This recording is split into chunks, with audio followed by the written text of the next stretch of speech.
Dans une petite ville vivait une vieille femme riche nommée Ala. Grand-mère Ala possédait une grande fortune, mais elle était seule et personne ne connaissait rien d'elle. Elle craignait qu'une personne vienne et fasse semblant de se soucier d'elle uniquement pour son argent, mais elle se sentait seule et triste, alors elle a décidé de défier les circonstances.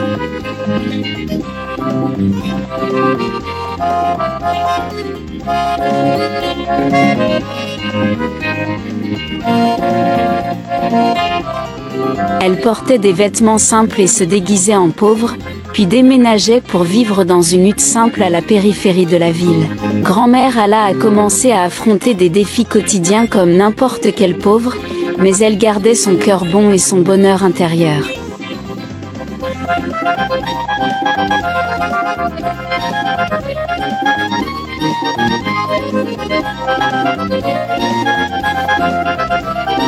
Elle a rencontré de nombreuses bonnes personnes qui lui ont offert de l'aide sans connaître sa véritable identité.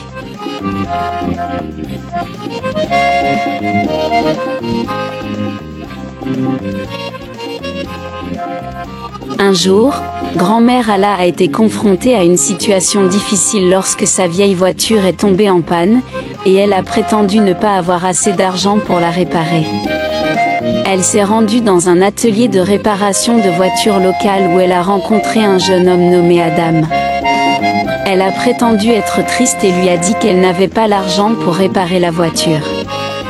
Adam a vu la situation de grand-mère Ala et lui a offert son aide. Il lui a donné l'argent qu'il avait économisé pour agrandir son atelier de mécanique et a acheté des pièces pour réparer sa vieille voiture sans demander quoi que ce soit en retour. Grand-mère Ala se sentait heureuse et fière du geste gentil d'Adam. Elle a commencé à réaliser que la vraie richesse n'est pas dans l'argent mais dans un bon esprit et des relations humaines, et que de nombreuses personnes possèdent ces belles qualités et ne considèrent pas l'argent comme essentiel sauf pour satisfaire les besoins de base.